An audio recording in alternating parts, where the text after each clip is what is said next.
Paramotoring for me is the ultimate way to leave all I have gathered aside.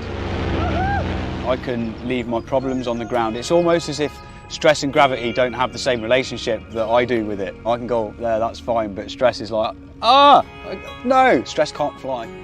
That's just how it is.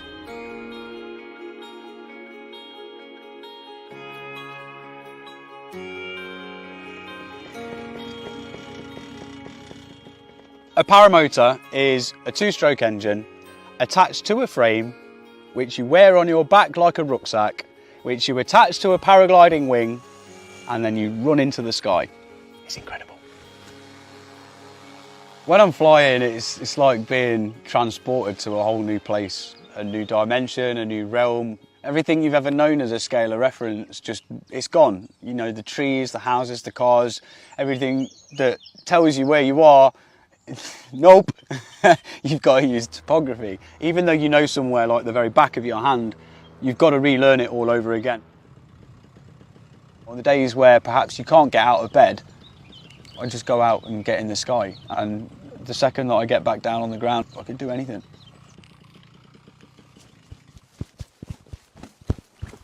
How's that for a landing? That was an amazing landing.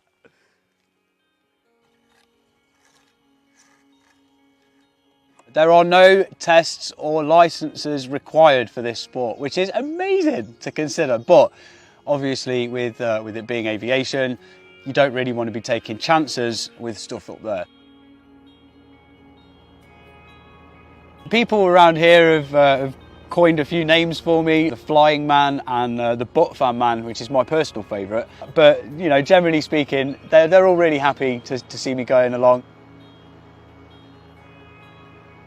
Because of the paramotoring, I feel like a brand new me. It's reinvigorated me, it's given me a reason to live again. When I was at school, people would have written me off as the guy that skived and daydreamed and was never really going places, but look at me now, I've got a flying chair. You're just like my favorite song going round and round my head. Like my favorite song going round and round my head. 5 days on the freeway, riding shotgun with you. Two hearts in the fast lane, we had big dreams in blue. Playing Sweet Child of Mine, and I still feel that line. Where are you now? Where are you now? Hey, it's been too long ago, my love. Where did we go wrong? It's too late to turn around. Where are you now? Where are you now?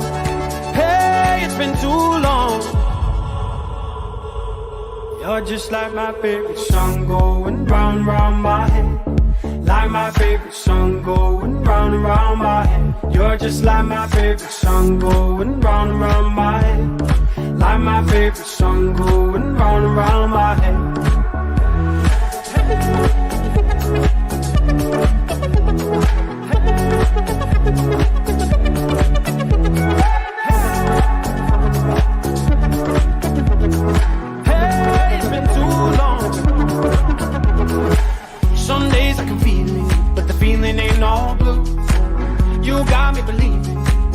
Gotta come through. Lost in these city lights, cause I can't sleep tonight. Where are you now? Where are you now?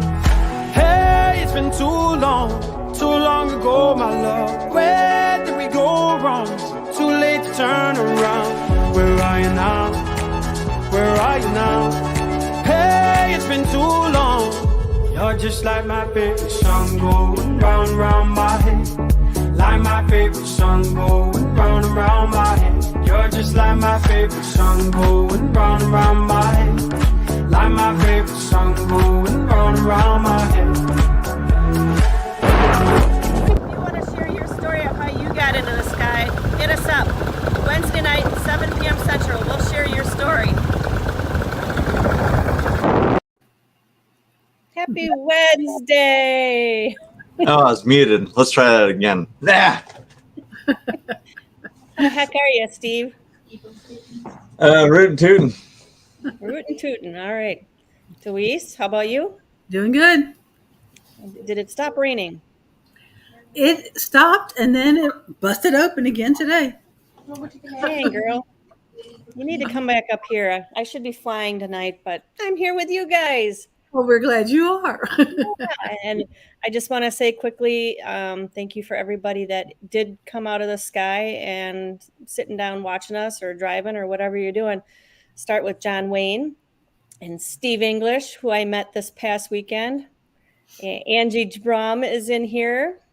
Bill H., Paramom Linda Anderson, Aaron I., and Airless Mean. Must be somebody that is friends with our special guest tonight. Let's see, who else do we have in here? Randy Milstead. Copay J, I have to say he's always the first one in the chat, like an hour early. He's just here to see me. I got to put on a show for him. Your dress? That's only for private entertainment. Oh, okay. He's paid me big money and has a reservation. Williamsport Windwalkers, that's Justin Weaver and Wendy and Gladys Lukey. And let's see, I think that's it. If you guys please hit the thumbs up, I would really appreciate it. And hopefully you guys liked our intro tonight. And I really think you're going to really like our special guest tonight. Please keep him. Oh, and James is in here. Please keep asking some questions because it is 1 a.m. where he is at. And he is drunk. Yeah. Drunk on coffee. So let's introduce Pete Hobbs. Hi, Guy. How are you? How's it going, guys? Thank you so much for hanging out with us. The thing is, no, it's gone. It's gone. It must be the weather. It evaporates so fast. Cost me a fortune in beans, you know. You can go make more. That's not a drama. I'm always ready to make another coffee. So, where the heck are you? So I'm in Nottingham, in the UK. Easiest way to say where I am is, have you heard of Robin Hood? Most people say yes, and I'm from where he's from, basically. All right. I've actually ridden horseback in Wales before. Oh, really? Yeah. Was it raining when he was in Wales by any chance? No, I didn't get a lot of rain the week I was in the UK. Oh, man, you must be the only guy that's never got rain in Wales. Although when I went, it was with the army training, so they probably chose the worst kind of weather for us. I think Steve Miller said it best when he said, "Everything's better when wet." As a paramotor pilot, I can't really I can't really say that that's not anymore. Now. Okay, so what kinds of questions do we want to ask him first? Do we want to ask him paramotor questions, or do we want to ask him food questions, or Ask him the food questions first because that's not. Let's go with making everybody hungry. I can do that. Yeah, let's do that. Hit it, Pete. Yeah, what's with the food? I don't get the food years and years ago, when I was a kid, kind of going in towards young adult, I ended up living in this little. It was like a hostel for young people that didn't really have like a solid foundation in life, and it was at that sort of point there where this realization happened that I thought, man, if I don't learn to cook now, then I'm forever going to be eating crap. So they laid on these cooking courses, and I took a little one of those, and I quite enjoyed it. I think it was like a stir fry or something, nothing complicated, just a nice little stir fry. And then from there, that sort of lasted with me then. I spent nearly 8 years in the army, so there wasn't much cooking to be done there. But once I came out, obviously it was a big part of my life. With the fitness side of things, you've got to make sure you eat properly. So I was always like, doing the cooking and stuff. And it turned into a food blog at one point. And obviously natural progression as you go, your food blog turns into like normally sort of a specialized kind of product, which for me was the burgers. And then they turned into a saleable product, which culminated in a burger shop in 2020. But 2020 was the wrong time of year to be opening new businesses. So the whole thing's been like a mad roller coaster, to be quite honest. And I wouldn't have it any other way, but it's not been for the faint of heart, let's say that. He was actually on an episode of Hell's Kitchen, and Gordon Ramsay told him that the food was so frozen it started singing "Let It Go." It was so raw that, you know, oh man, I to be honest, I don't watch much TV and Hell's Kitchen, so I'm fresh out of Gordon Ramsay quotes, and I really needed to pour one out of the bag there. I'm not even going to try and pretend otherwise. So, what kinds of things do you make? I love all kinds of cooking. This weekend just gone, I did like a little test menu for the food trailer that I'm about to start slinging burgers out of. I make my own bread, so that sort of recipe came over. No, not Vegemite, nor Marmite either. But if I was going to do one of the two, it'd probably be Vegemite, just because it used to come in the ration packs that we used to get. So this weekend, anyway, I did some short rib, Jacob's ladder of beef short rib. Slow roasted those in the oven, and then pulled that apart by hand, and then I've got some barbecue sauce in there, Baby Ray's, because that was the best. I served that on some fries with loads of melted cheese, and, you know, doing like the dirty fries kind of thing. And then we've got that 2-year recipe developed bread that goes in there. Always big massive shrimps on the barbie, the A1 shrimps, please. So yeah, we take all that, like the whole beef that I get it's got its own seasoning blend that I make. So that's all from scratch and stuff like that.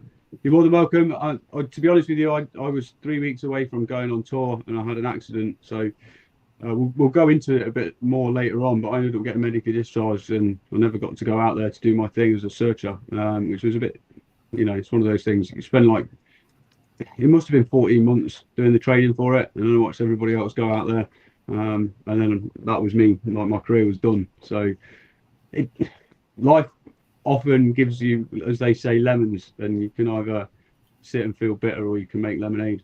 So Right. I tried always to make the lemonade. That's what I The did this food week. is all just, you know, like, it's always been something that I've enjoyed to do, whether it be watching MasterChef, or just eating something nice, or going out and appreciating the effort and the attention to detail that's gone into making it. Because with food, that attention to detail can be off the scale with certain people, and that is, you know, there's not many other places where you can find it actually. So that's probably the main reason why I love food. John Wayne says when he was stationed with the Royal Scots in 1974, they used to feed him greasy fried bread and stewed tomatoes for breakfast every day, and then tea. But the tea was great. It reminds me of down in Chatham, to be fair. When we was down at Chatham doing the bricklaying course, every morning we used to go in and used to get 2 slices of fried bread, 2 poached eggs, and a slab of beans all over it. That was my breakfast. I might have that tomorrow. So Justin wants to know, do you have some mates that you fly with? Yeah. So it's actually, there's 2 guys in my town that are about to start. They finished training and got their own kit. One of them is just waiting to go and have a day with our instructor with his new wing, so that he's nice and comfortable. There's a couple of other guys that I fly with, but obviously we're all in different parts of the country normally where we met, because it's not the most common of sports. I mean, one of the reasons why I know somebody in the town here that's doing it is because he saw me taking off on the field and decided to get involved. So he went up to my school, and he's been up there, which is, I wanted to catch his first flight and stuff, which was really quite special. So, and the other guy that I met him at the school, and he was from this town. So that was a bit weird anyway. But that's it for now. There's a few guys up in like Wakefield and Yorkshire and Scarborough, where the school is, that I go and fly with those guys. And then Chris is an absolute legend. Skinheads on a raft, beans on toast. You can't beat it. Have you got to meet Jack Clark yet? I'd love to get out and about more and visit new places, fly in different countries, and just link up with people and see what the world is like in different places from above. Right. Yeah. Steve, what did you say? Have you gotten to meet Jack Clark yet? He's no. He's someone from the UK that's been flying, I think, the last 15 years, and he runs like the largest forum for it. But I need to get into it. It's for me, it's like there's two kind of worlds in UK paramotor, and I've come through like the dark horse kind of world, if you will, because I went to a private school. I didn't know at the time. Yeah, you go in and you find. For me, I saw a politician, Johnny Mercer, veterans guy, all-round legend, flying one of these. Googled it, and I was like, right, okay, found a school. I'm in. Let's go. And then after I finished my training and whatnot, you find out about all the politics side of it, and it's like, ooh, this is a little interesting. So even in the UK, it's like that. I'm coming up for my 1-year anniversary on the 21st of September this year. I did my 200th flight the other day as well. So it's been quite a busy year. I've got a little runway right outside the house, so I just go out the back door, and the sky is then basically. It's so nice to have a runway right outside your back door. He's so lucky, and it came from the unluckiest situation too. I was living in a house down the road, and I was renting it out. It got black mold because all the gable end had cracked, so all the moisture was getting in, and you couldn't really get rid of it. So I could try to get it repaired, because obviously the food business, I couldn't do the food while there was black mold in the house, so that had stopped for months. Eventually, the landlord was like, "Here's an eviction notice," instead of doing the repairs. Can you believe it? So I was having a bit of a nightmare there, and I just decided to drive down this road one day and saw this house for let. So I got straight on the phone, rang the guy up. I knew the field was outside the back as well, and yeah, he let me get in here. So thank you, Nick, for that. If you ever watch this. That's pretty cool. He's a nice guy as well, to be fair. Like, you get some landlords that are not overly great, but you don't get that with him. He's a nice guy, so I'm grateful. Yeah. So what about you guys, with the whole flying side of things? What was the reasons that you guys got into flying? Whoa. We're asking the questions here. I know, but it's a quick one, because I can sense that one's coming to me, and I just Okay, want so to know. you go first. Deweese? Me, I've always been flying. I joined the Air Force when I was in my 20s, and I was in an Air Corps like thing. I flew in that group, and then when I got out, I started flying ultralights, and then I stopped for a while, and then eventually got back into flying paramotors.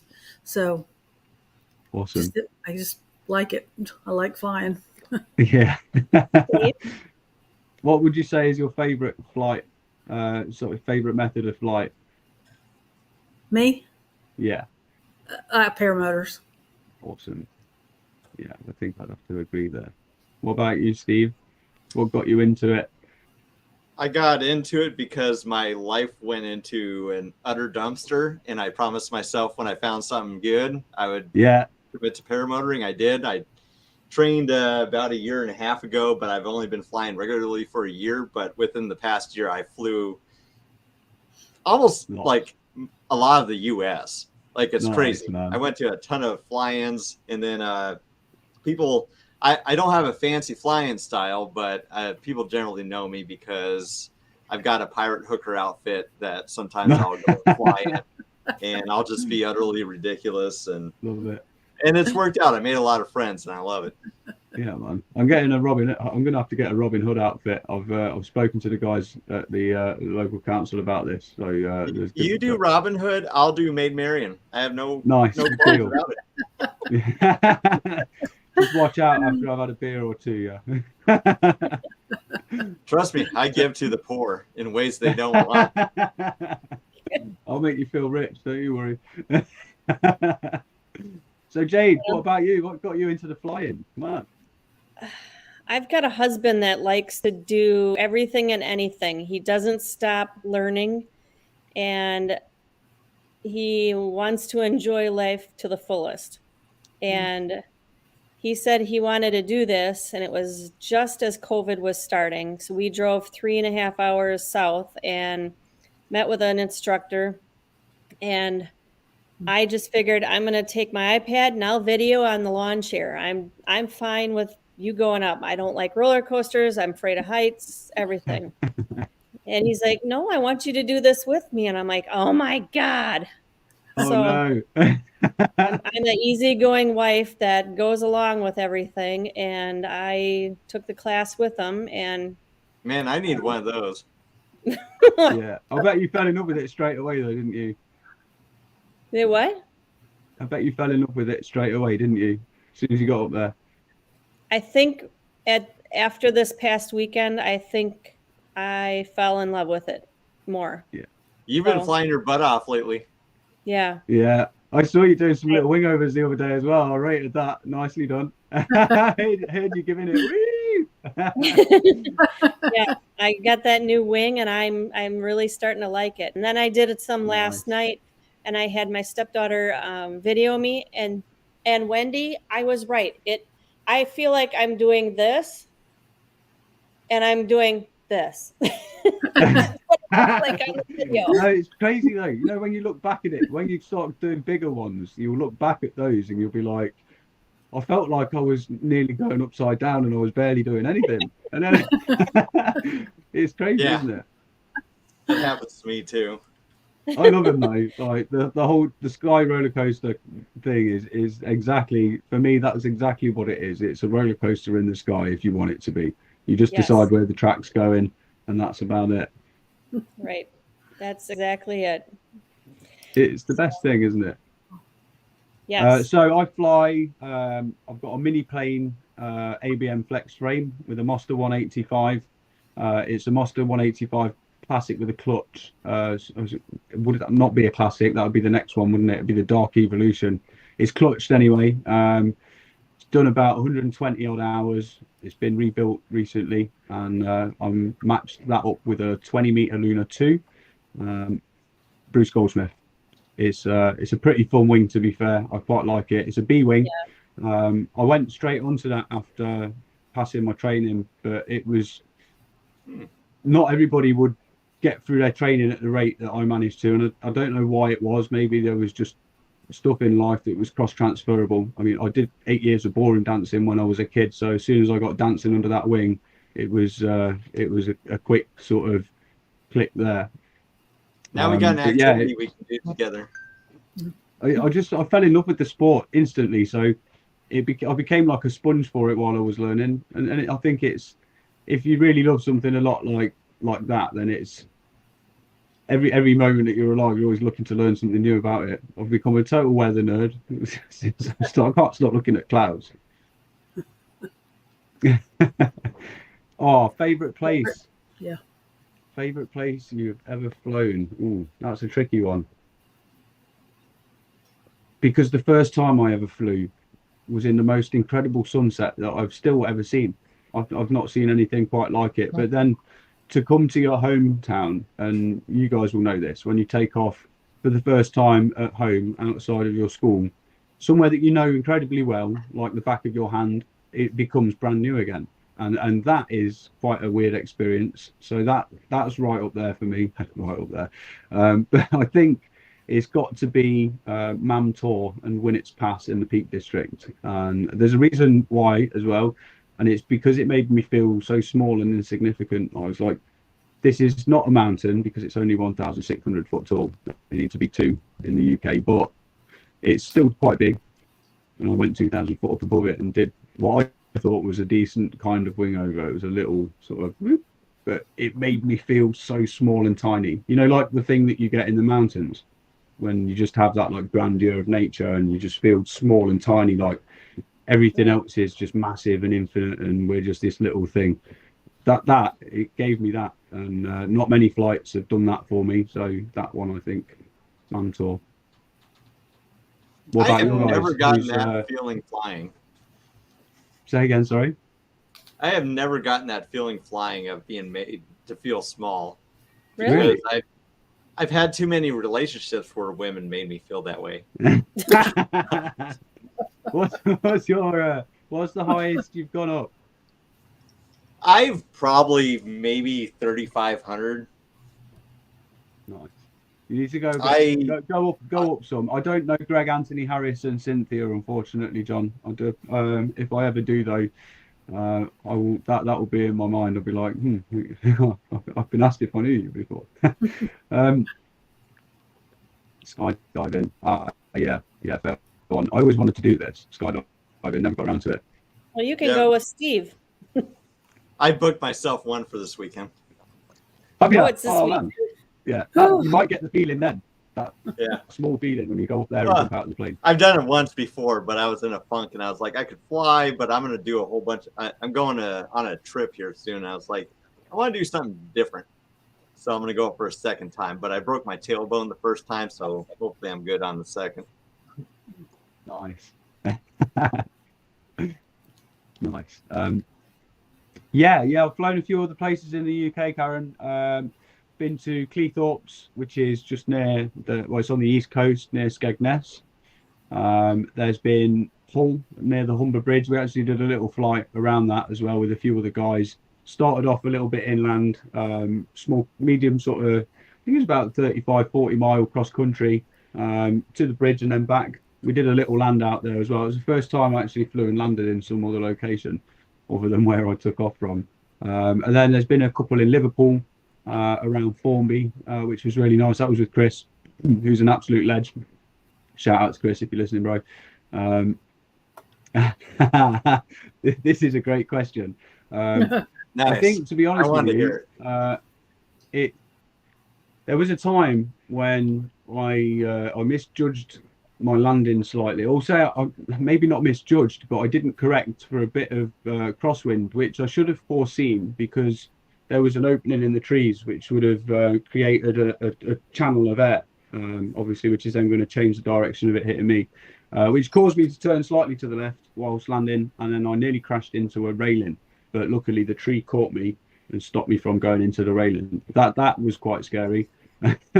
I also had a moment where I was learning bigger wingovers, and as you know, there's a zone where wingovers are quite safe, and then there's like a zone where they're quite dangerous, and then there's a zone where they're quite safe again. And it's like that middle bit where you've got to really pull it hard to get past that is where I had like a couple of collapses. One of them was like nearly the half of my wing. Before I could finish saying, it'd pop back out, it was all fine. But at the time I laughed it off. I went down, did a few more tricks, and then for the next few flights, it's there playing in your mind. You know, I've heard that quite a bit about the middle zone, that you really have to be careful and keep that brake pressure on the outside wing and do like a 2 motion where it's down pressure. Yeah. Is that what you kind of feel about it? Yeah, I feel like it's. I mean, I saw it said to me like you're flying 2 wings in a way, because you're yawing the pitch through one dominant side to another dominant side through that whole maneuver. So with that, obviously, you want to make sure you've got enough tension in the line so that it doesn't allow the wing to sort of move into the slack area and deform, because if it deforms, it can collapse. And then obviously, if you're high, it's not a problem because it will just pop itself back out before you realise, unless you've gift wrapped yourself, of course, then you're in trouble. But that's why the medium zone is dangerous, because that's like the gift wrapping zone, isn't it? Obviously, if you're going really big, you're just going to go all the way around, which is that I did that a couple of times, which is building yourself up to that's a funny one. And when you do it, it's not as bad as you think. It's not as bad as a big wing over in terms of like, you know, because you're just there in your chair, you go around, and then it's like, by the time you get back round to the bottom, it's just like a little wing over again, because obviously there's still a little bit of energy as it thingies. But yeah, it's just weird. It's great fun though. How long have you been flying? 1 year, nearly, literally. It's my 1 year first flight anniversary on the 21st of September. I absolutely hammered it all through the winter and then through the summer as well this year. So I've got 200 flights and like 80 hours or something like that. It would be more hours if I didn't learn in winter, but it was so damn cold I wasn't staying up there that long each time. What's the highest altitude? Hi, Wendy. So highest altitude, 6,400 feet. There's a few of us talking about doing a flight up to 10,000 soon, which I'm looking forward to. But again, like I said to you earlier, Steve, that sensation of feeling insignificant and small, I got that when I went up to 6,400. So I'm sure I'll get it going to 10. It's overwhelming in a way just to see so much stuff at once as well, if you know what I mean, because we don't normally, do we? One of my favorite feelings ever is climbing up as high as I feel like, and then just killing the motor. Yeah, man. Like, there's just nothing like it. All the way down to the ground. You hear the whistling through the strings and the wing, man. I just climb up now and I just try to work on my micro mini wing overs all the way down. How have you got into learning about doing the wing overs? Wendy, so furthest flight I done, I actually started from my house just out the back, and I thought I'm going to go check out this bridge down the road. So I got to the bridge down the road, and then on the horizon I only saw 3 hot air balloons, didn't I? So I'm like, oh wow, I'm going to go chase after those, because this is the paramotorist dream is hot air balloons, isn't it? So I'm like, yes, this is happening so soon. Didn't realize how far away the horizon was. Turned out it was like 20 odd miles anyway. So and a bit, I'd already gone a bit, so I'd ended up doing like a 50-mile flight that day, chasing the hot air balloons. It was fun though. I was freezing by the end of it. So Bill H wants to know your YouTube channel and any social media. So you've got thanks, Bill. I have a YouTube channel which is just at Pete Hobbs. I've been really slacking on there at the moment, but I am going to be making some new videos shortly. I've got to get a GoPro because the audio on this thing is not great, and it's the firmware side of things as well. I've tried doing some live streams on Facebook, and not everybody can see them yet, which is I think it's just because it's kind of new. So I'm hoping that that'll be resolved, and then Pete's Paramotor page on Facebook is where I do most of my stuff at the moment. It's great for just like giveaways and things like that. Hopefully one day I'll be able to give away paramotor training and a paramotor. I'd love to do that for a vet or something. I've also been thinking about maybe starting like a paramotor park, because down the line, like with the burgers and stuff, I've just had this, like, imagine a nice little cafe with an outdoor picnic area and a paramotor spectating place where you can see pilots taking off, and maybe some slalom racing. Who knows? So you kind of got garbled, but he's at Pete Hobbs on Facebook, and then also Pete Hobbs. It's the same on YouTube as well, yeah. Yep, and then you have the Pete Hobbs Paramotor page. Yeah, Pete's Paramotor page. That's it. Pete's Paramotor page. Yep. Yeah, PPP. Yep. Just make it nice and easy. So, Jade, where's your favorite place to fly? Mine? Yeah. Have you got anywhere on your list that you like really, really, really want to go? Oh, to Pete Hobbs's house. Yeah. With the burgers and the runway out back. Yeah, exactly. And coffee. You want to put a girl in a real good mood? You got to give her some food. Are you drinking out of a green cup? It's a white cup. Oh man, it just vanished off the screen. I thought it was green. That's class. It's magical. I have that power. I got that Midas touch. Instead of gold, I just invisible woman it. You see what's happening to your cup there? That happens to my money every time I get some. Living in Britain, man, it's bad. It's like that South Park episode where they're all paying money into the bank. It's gone. Yeah, I remember that one. Yeah, that's life in Britain today. I would say the place I would like to go is probably like Greenland or Iceland or something like that. I think it would be pretty cool. But I think right now my favorite was to see Wendy and Justin out in Pennsylvania with the start of the Blue Ridge Mountains and the Appalachians, and that was awesome. See, the topography of that must be incredible to see. It was. Yep. We're not overly blessed with topography here in the UK. Not until you get to Scotland, anyway. Like it's really nice up there. Wales, Stephen, you've been up there, haven't you? To Wales. That's got some lovely topography. I'd like to go fly that. Oh yeah, 10,000 foot over Snowdon sounds nice. It's absolutely beautiful. Barrel rolls over Snowdon. There we go. Yeah, there you go. Well, I've got 2 questions for you, and they're a wee bit different just because I think I somewhat know you. But so the American community in the paramotor world is, we're sort of a hot mess. There's a lot of fighting and stuff like that. I mean, it's getting better. It's growing. It's an ask question. Well, one, I'd like to, you made a comment earlier, and I'm just wondering, is it sort of the same way in the UK too, a little bit? You might have like a little bit different groups that don't agree, or like factions and cliques and things like that. Yeah, it's exactly like that. Okay. It's exactly like that, yeah. I think that's me. I thought it was a little bit different in Europe because people talk about competitions and this and that, but then it all turns out to be like people just getting together, having fun, supporting. So it in my perception, it just didn't seem like the American problems were quite, relatable to. I mean, I think it's getting a lot better.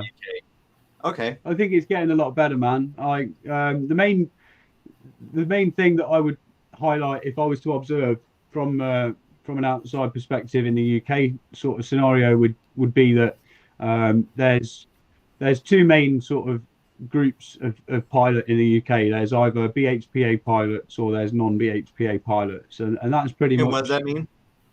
So the BHPA is the British Hang Gliding and Paragliding Association, which is an organisation that are well known and respected. They provide like a list of schools that are accredited through them for your training and stuff. They liaise with the CAA through the accident investigations and stuff like that. So they're a bona fide organisation and they're good at what they do. But because of the way that the sport is structured in the UK, there's no need for a license or anything like that. So we have private schools too who aren't a part of that organisation, and therein lies the clickiness there. It's normally between people from one of those different groups in the melting pot kind of thing. But it's not so bad, they at the end of the day, everybody flies. So, I mean, once you're at a field with somebody, I don't really think it matters that much. Everybody's just happy, aren't they? So, right. Yeah. But that's it. To sum it up, it's just 2 different there's the guys that do the clubs and there's the guys that don't. Yeah, and I think for the most part, we have an organization like that in the U.S. where it isn't really. I think a lot of the divisions tend to be from people who go with different schools or just individual personalities rather than are you registered, are you certified. I don't think that's more of what divides us here. But my other question would be, so when you came on, like I was like, hey, I know who Pete Hobbs is, but I've been so busy lately that I haven't really been following a whole lot. Like I'll notice something that you'll put up, and then I'll notice like people are giving you grief for something. I mean, I get it, dude. I get it. I'm outspoken though, you see. So, and I believe because I've always thought that I might be here to, show people a bit of how to get through a difficult time and inspire people and stuff like that. That I've always showed the good and the bad sides of, going through a situation. Whether it can, sometimes look like I'm moaning or whatever. Like it for me, it's not really important because I know that somebody will get some value out of that. And ultimately, because of being that way and sharing everything, so openly over the years, you're naturally going to get some things that some people love and that some people don't. So yeah, but I'm always ready for a Karen when they come. I know. I'm just surprised I've never been as trolled as hard as I think I deserve. Some people are just lucky, I know. I must have the face for it. Like they just want to come at me. It's because you're so pretty. That's the reason. I wish. I'm so pretty. I've been single for 9 years. Work that one out. It's mainly by choice. And then, to be honest, I found a flying chair, and that's what did it. Yeah. You stay in a chair for the last year. Can't find people like that. I've not got any. As soon as the weather's nice, I've not got time for a girlfriend. I'm sorry. That's right. going in that sky. Can't compete with this guy. Well, where's Tango tonight to ask if he's single? And now at least we know he's single, ladies. Yeah. There? He's single. But there's a reason for it. So I met a girl 9 years ago, and she was bloody amazing. And since then I've not had that kind of connection with anybody since. So I'm just sat thinking to myself, well, I've got to wait until at least that kind of connection comes along, because otherwise, if I don't, and then that connection comes along, well, I'm going to be in trouble, aren't I? so how old are you, Pete? How old are you? 36. So not too bad. We're basically the same age. Yeah, man. Yeah. Although I was never really born, I was found in a fortune cookie. What's the fortune cookie saying? It had no fortune whatsoever. Run! Mate, it doesn't matter. You're a rich man if you've been in the sky. It was like a piano's going to fall on your head tomorrow.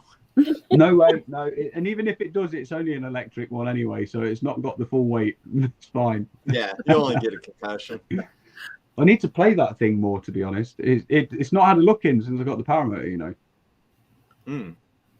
I'm actually a pianist myself. I play gigs and just fly paramotors and work, and that's all. Oh God, these two found each other. Yeah, I'm actually I used to be a huge jazz pianist, but now I mostly play classic rock and roll. Oh man, see, I can't even read music. I have to literally sit and learn something. I managed to learn Beethoven Moonlight Sonata, grade 6 piece, all by myself. Cool. Learned it all off by heart because I can't read music. But I actually got to be able to play and sing some bits and bobs, like some Adele, some Coldplay. Yeah, definite bromance on the cards here, man. And this is before he's even eaten one of the burgers. This is the whole reason why I do a show, is to find a proper gentleman I can have a connection with. I haven't had a good sword fight in years. We have to do a GoFundMe to get you over to Robin Hood land. Yeah. Not just sword fighting over here. We've got bows and arrows as well. It's great. All right, you guys take back over. Focus, guys. Focus. Yes. Okay. Right. Okay. Who's got flying weather tomorrow? Anybody? I'm not sure. I haven't had good flying weather, and I can't tell you how long. Yeah, it's been really rough this year. Steven, Stephen, you got flying weather tomorrow, bro? I got gusty conditions, so I went ahead and booked myself a skydive. Nice. Yeah.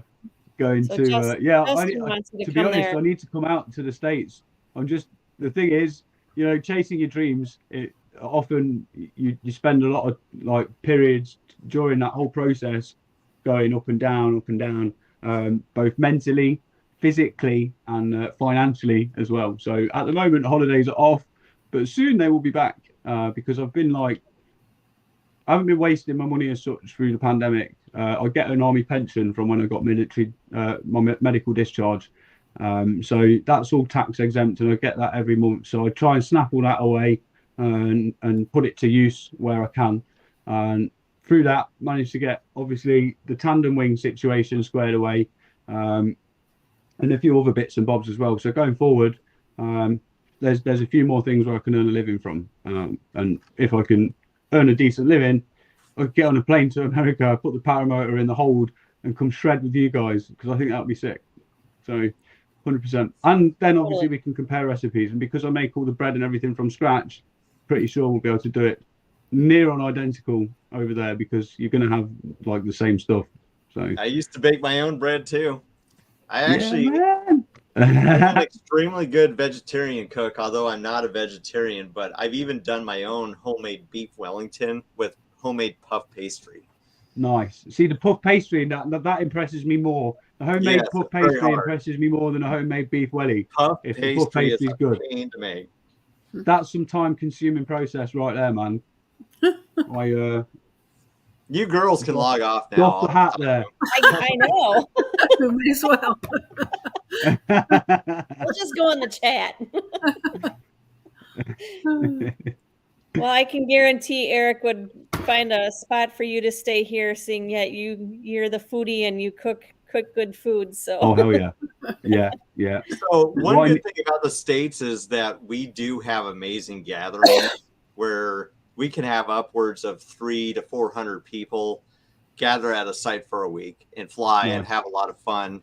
Do you have gatherings that large over there at all? Have you for like fly-ins and stuff like that? Yeah. For just paramotor people, just paramotor. Yeah, kind of. There's a couple a year which are quite big. I can make gluten-free bread, by the way. There's gluten-free flour, so yeah, that can be done. It's not great, so I would tend to, and my gluten-free market isn't huge, so I would tend to go with the Genius or something like that. But yeah, it can be done. But the fly-ins and stuff like that, there's a couple of decent ones. There's one called the Buttermere Bash in the UK, which is at the Lake District. Beautiful scenery up there. The weather wasn't so great this time, but there's one down in Cornwall as well with the Paramotor Club, PMC Summer Fly-In. I think they do down there. I wouldn't mind organising one myself. Going to see, because I think like there's a unique sort of niche for like a fly-in festival. Maybe, do you know what I mean? Get some artists on and whatnot, and make a thing about it. Maybe get some nighttime flying and some displays on, all with the lights and that. I've seen those Polish boys doing it, and the Flying Dragons, man, they look insanely good, especially at night. Are you allowed to fly at night? Well, if you get permission, yeah. Oh, you can get permission to do it. Yeah, this is it. And you know, all you've got to do is ask. Most of the time, people will say yes, especially if you can, you know, provide them with a risk assessment and say, look, you know, I've considered all these different risk factors, and here's how I'm going to negate all of these. Can I do it? Most of the time, they'll be like, yeah, no problem. Interesting.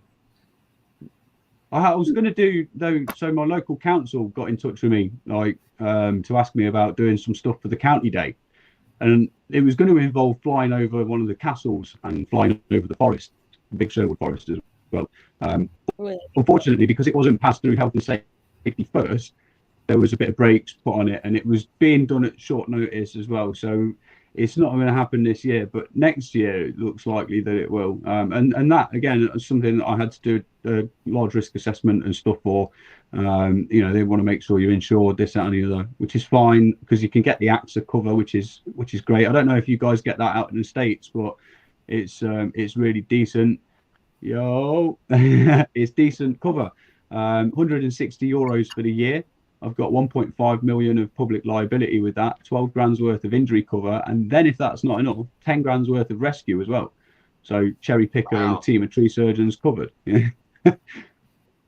I'm probably one of few Americans that have been given an exemption from the FAA to fly at night, because I just told them, look, I'm going to fly with my shirt off and I'll be plenty visible. Yeah, fair one. No, I wouldn't be able to get them over that unless it was like January or something. Maybe then. After a long winter, I could probably do that. Steve, we're sending you over to Pete. One way. What about field trip? Yeah, you need to do it. Plus, Nottingham's cool anyway. There's loads to do and see here. I would love to do that because I know Tom from Parajet fairly well. And him and I, like, if you see us together, you'd probably be like, are you guys married? It gets pretty gross. It's pretty gross. They'll be saying that about us before long, mate. Exactly. But no, feel free to come over, man. I've got this office room. My house looks out onto a couple of meadows, and we can go flying from them. So not only have I got the food, there's also on the field next to me, just in case there's like load of you that want to come over, there's like a glamping, they call it. It's like glamorous camping, if you will, but they're like pods with hot tubs looking out over the meadow. Just nice, simple accommodation out there. And I could run a fly-in from there as well. Sounds very romantic. Same field. So we can do that. Okay, tell us if any of you guys saw the intro. The beginning part of the intro. Tell us about that video. What is that about? Which one? Because I couldn't see it on my screen, unfortunately. My phone was being awkward. You couldn't see it while it was the BBC, I'll tell you then. Okay. So the BBC thing, yeah. I mean, my life's not been straightforward as such. I've been through a rough time a couple of times, and it had a large toll, bad impact on my mental health. One particular episode left me not really wanting to be here anymore. And luckily, somebody caught onto that, and they said, "Do you need some help?" And I wasn't really going to ask for it. I'll be honest with you. You don't. When you're in that situation, it's probably the hardest thing to do is to ask somebody for help. So I'm just breaking out of that. If anybody listening is going through a difficult time and you do need some help, like there's people out there that do want to help. So just speak out and it will be done, basically. But I digress. I got helped out by a charity that help veterans. They put me back together, and then obviously the pandemic happened. Went through another road coaster, losing my burger business and whatnot. I mentioned about the black mold that followed losing the burger business, so I couldn't resume it. Disruption again, moving into this new place and whatnot. But I've always tried to stay smiling and keep happy and positive, and a large amount of being able to do that in the last year has been because of the paramotoring. So the BBC guys, I've been and spoke on the radio before a couple of times with the food business, because the story before was quite inspiring for other people to hear it. So I think it was just more a little bit of an evolution on that, because they knew of me, and then they found out about the paramotor and the blog and stuff like that, and they were like, this is kind of interesting and unique. Would you like to speak about it on the radio? I was like, yeah, cool. And then one of the reporters heard that, so she was like, let's do a video. I think this is a really awesome thing that you're doing, and it's nice that we can do a positive story and get some positive energy out and about, basically. So I was like, yeah, I'm all down for that. Anything positive, I'm always going to say yeah, because it's nice to be able to do it. Ultimately, I've been down in the dumps so many times that often all you need to see is something positive to start off the process, and then you never know where it ends up. So yeah, that's how the BBC thing came about. That's awesome.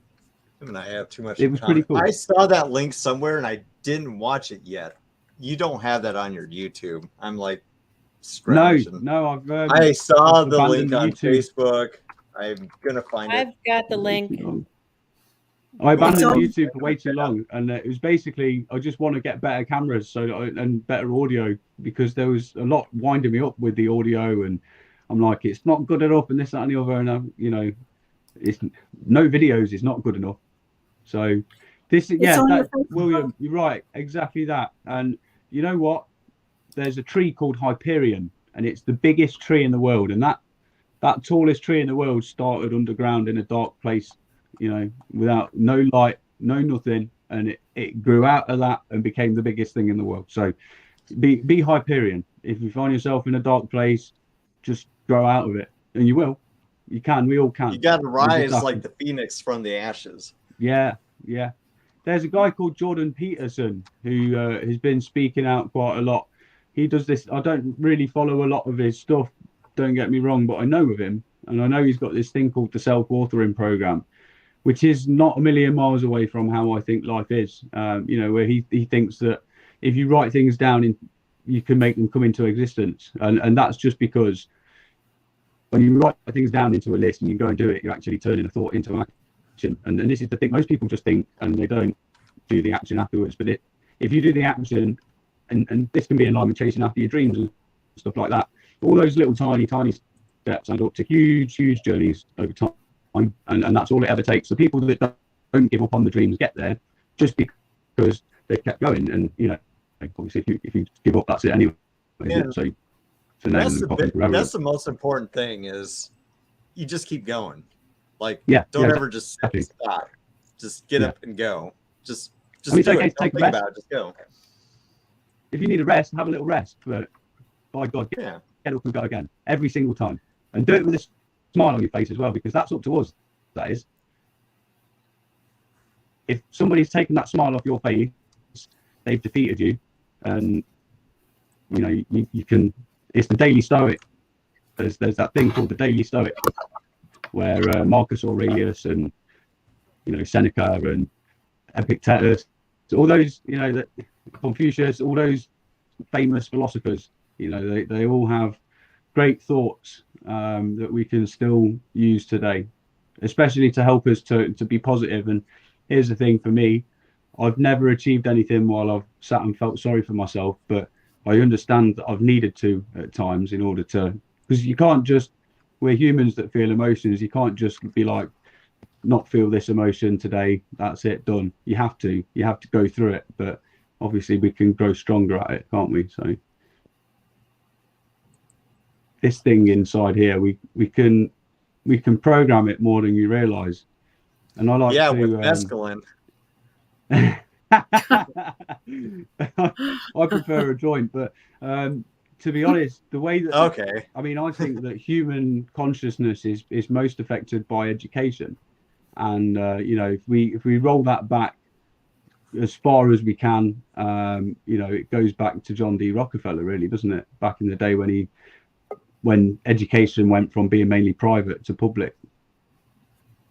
It was a crazy old time back then, but it's all formed the basis of what we've got now.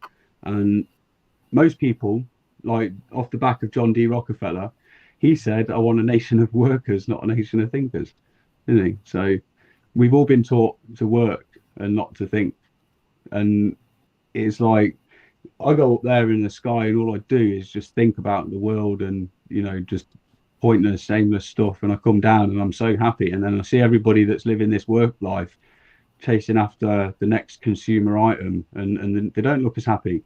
And I noticed that before I flew, everybody that's flying a paramotor just looks so happy and chilled out. Like, it's got to be that. And it is. It's kind of weird you put it that way too, because thinking can make me miserable sometimes, and sometimes working makes me happy. Yeah. But when I paramotor, I don't do either, and I'm just happy. It's just there in the moment, in the now. I'm there in the moment, and I am a person where I have extreme difficulty living in the moment.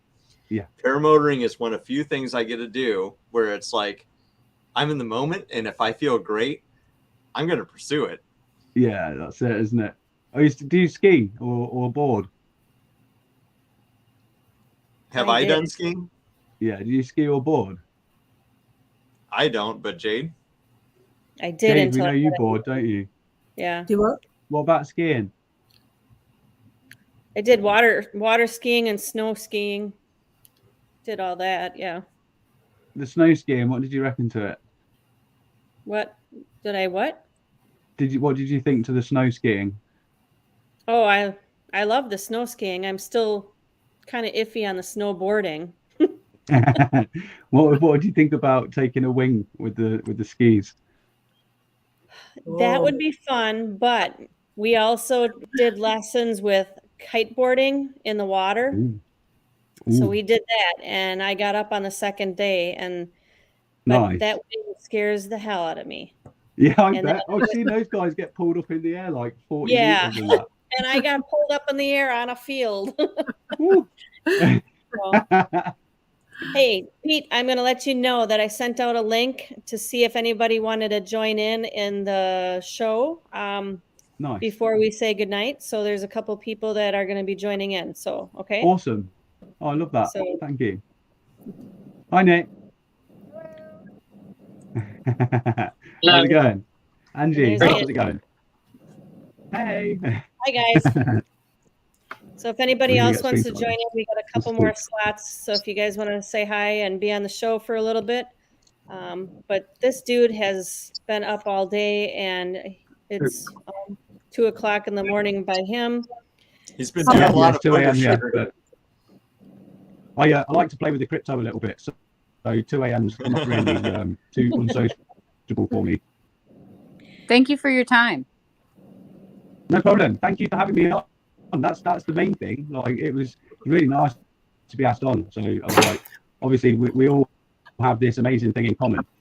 Yet we're so far away as well.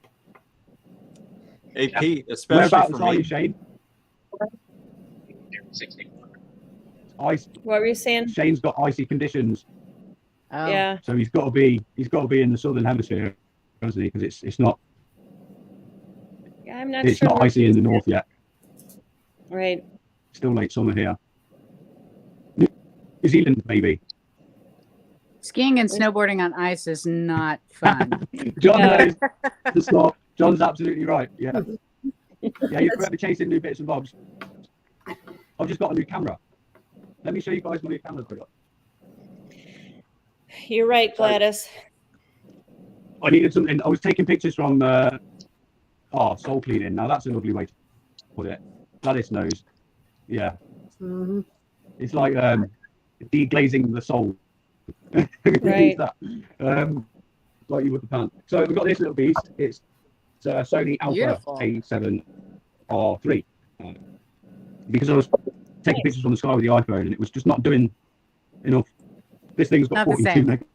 megapixels on it. And I've been learning to use it this week. It's amazing. So there's going to be some, once I figure it out, there's going to be some awesome photos coming down from here. But every time I take it on, I do something wrong with it. So the last time I went up there, I was shooting on like 1/80, which is just on the cusp of motion blur. And obviously I'm moving as well, aren't I? So all of my landscape shots they were just blurry. So next time I will nail it. And I'll try and get like all Nottingham Castle and all that sort of stuff as well, because that's like Robin Hood Central. Nice. Southern North Carolina. Wow. Nice. I just need some mountains. Like, we don't really have any in the UK. There's no skiing. So for me, this paramotoring hobby was something that, you know, I could really like get involved with and do it pretty much all the time when the weather was okay. Have any of you guys thought about going to the pyramids in Egypt? I Oh, would that- love yeah. to. I'm just a skydiver. I'm thinking about. Sorry. You know, they initially wanted to like- build big squares. They're just, it was. We should organise a trip. Limited goals. And I don't We know should if organise the a pyramids trip, I think. You totally should. I don't know if they do a thing in paramotor like they do in skydiving. They have a couple of times a year where they have skydive boogies to go, and that was actually why I was trying to progress in that. I haven't paramotored yet. They've all been on me. But there is a pyramid I want to fly. The Pharaoh is supposedly encased in chocolate and nuts. It's apparently the pyramid of Pharaoh Rocher. Nice. Nice. Good night, But Karen. I've been told that it's really incredible, the energy that is around that, you know, and it would be such an incredible experience. And so that was definitely something that I was trying to get to that place in that sport to be able to participate in that. Because as soon as I found out it was a thing, I'm like, what? Serious? Yeah, yeah. And- They do all of Luxor as well, don't they? And all around. So there's, you know, I mean, you talk about the energy side of things. Like, this is the reason why I love the mountains as well. I think with concentrated areas of material, obviously there's more gravity there, isn't there? Which is that's gonna slow time down and all that kind of jazz. It's not going to be a lot that we would notice, but maybe on like a quantum level, which would affect us as a consciousness, then it may have an effect. So, yes. I think, you know, 100%. I believe in a universal underlying energy that brings everything into existence that you can tap into, and you can. Sometimes you'll I don't know, you'll feel like just a supercharging of like just being, if you will, just coming in. And it's hard to explain, but I didn't always think like this, to be quite fair. If you're new to the show, every paramotor pilot does do mescaline. Just let you guys know. Send me some over then. But like you know what you're talking about, that the engineers, where you have to do a yard. It would get filled with some horrible stuff as well, like a yard of ale, and they'd fill it with all sorts. Oh, it was foul, grim. It got banned, and then they started doing it out of a Wellington boot behind the block. So, when would you say that your way of thinking kind of shifted to this? It happened mainly at the start to the middle of the pandemic. I went through another stressful situation, and I think mainly the reason for being this way now is because I wanted to be well armed against any potential future stressful situations I might come across. Because, you know, if you don't react correctly to a stressful situation, it can affect your ability to solve problems and think clearly and all that kind of stuff. So for me now, it's like, just got to be calm, be happy, Just be level all the time. If it's good, be level. If it's bad, be level. Just take it all in your stride and keep going forward, basically. Finding your balance. Yeah. I mean, I've found the balance now. It's just bringing it all into life and, making sure that I don't give myself too much. I'm going to be going forward. I'm going to be doing the burger business, paramotor tandems with obviously plenty of media production for the social media channels. And I enjoy like marketing and stuff as well. So the photography is probably going to get a look in. You might as well, ain't you? Like look at Elon Musk. He's running all these companies and building rockets and stuff. So what I'm trying to do in comparison is nothing really. just another guy out there trying to hustle it through, I guess. Sounds like you'll definitely have, your energy going in different areas, but it sounds like that you're going to also make sure and take the time to bring that back to yourself. So yeah, that's good. I've tried to choose things that complement each other in a way. So with my tandem wing, I'm going to have my Hobbs Burger Co logo printed in the middle of it and fly that around to advertise my brand. Brilliant. The burger business Hobbs, itself right? is going to be mainly focused in sort of like towards like later in the afternoon, so sort of 2 p.m. to sort of 8 p.m. So in the winter it'll affect the flying in the evening, but it won't in the morning. So I'll still be able to fly around that without any problem. So the tandems and stuff will be fine. And then the photography on wet days or nice days when it's too windy to fly or whatever is always going to be there too. So there's a few strings to that Robin Hood bow. So Wendy, the tandem wing I've gone for is a Bruce Goldsmith Dual Light 2, which is a 40-meter one. It's rated for 225 kilos. They've got one colour scheme called Tulip at the moment. It's on the way as well. I ordered it about 8.5 weeks ago, and they're all made in a big factory in Sri Lanka, as you guys probably know. And Sri Lanka have had an awful time with their politics at the moment, so it's led with a huge delay in the manufacturing process, which we didn't know about at the time. I have moaned about it a couple of times on my social media, but it's mainly because I've had my arse chewed by customers that have booked to come and fly with me, and it looks like I've just not got a wing at all. Do you know what I mean? And even though I ordered it and just sat waiting, so that's been a little bit of a nightmare. One of them's had a refund and opened up a PayPal case, even though it says that they're non-refundable. But yeah, there's just a load of madness going on, but you can't let it stress you out. Ultimately, it's all going to work out in the end, and it will. So all those guys that have got tandems are now getting an extra half an hour on their flight, and I'm going to treat them to a video with this as well, so that they can remember it forever. How about that? Nice, isn't it? What size wing did you say you have? The tandem wing is going to be a 40-meter one that I've ordered. 40. It's a Dual Light 2, so they're super easy to launch. Like the materials as thin as the ozones, to be fair, like on the underneath. I've not been flying them yet. I won't start until I've got my tandem wing, and I've done a couple more tandem flights on that one. I've done a few with my instructor on his tandem rig, but obviously until mine turns up. So yeah, my first few passengers will be hopefully it'd be really nice if I could do one on the 21st of September, because that was when I did my first flight. So yeah, fingers crossed. And that's foot launch, right? Yeah, foot launch, yeah. Okay. I mean, I wouldn't mind a trike, to be fair, but they're less convenient to get off the ground. You need a longer runway and all that kind of stuff. So yeah, I did a tandem recently on a 31 meter on a trike, and we blew up the motor because we were having to run it so hard because the wing was so small. To be honest, the trikes do look mad fun, so I might need to have a go. Oh, the 35 meter. Is that the? Oh, which one will that be? I was looking at them the other day and I can't remember which one was. There was a 35 that I saw. Was it the Dudek Orca that's a 35? She's got the one that's got the shark fins. I can't remember offhand what the weight of mine is, but I know it's like super light material. So although it's a big wing, it's really light, and it literally just inflates so easy. It's unreal. Apparently, it's going to have been worth the wait. We will see. You just blow on it and it's like brake check. Yeah, basically, yeah. Ozone triops too. Nice. I'll have to have a look into that. I've not really flown much in the ozone stuff. I had to go on a spider, and it was nice, to be fair. It was, it didn't feel bumpy.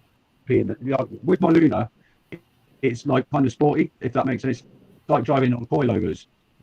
The one I've gone for is Bruce Goldsmith design. It's the Bruce Goldsmith design Dual Light 2 that I've gone for. So if you was to check that out on the Googles and hit their manual, it will tell you the weight of it, and then you'll be able to compare that up to the triops and see what material weight you're up against. And I would be surprised, judging from what I've been said to me by my instructor, I would be surprised if the triops was heavier than the Dual Light 2. I don't know for sure. We'll see. Sorry, I've lost where we were there. No, that's fine. Oh, boy. That's It was great visiting with you. Outside.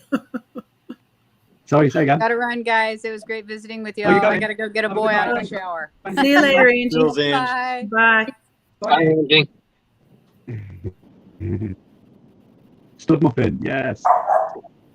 Hi, That Clark's would be video. That would be my husband. Stud Muffin's got the Heisenberg glasses on the go there. I need to get mine out. I think we've got the same glasses.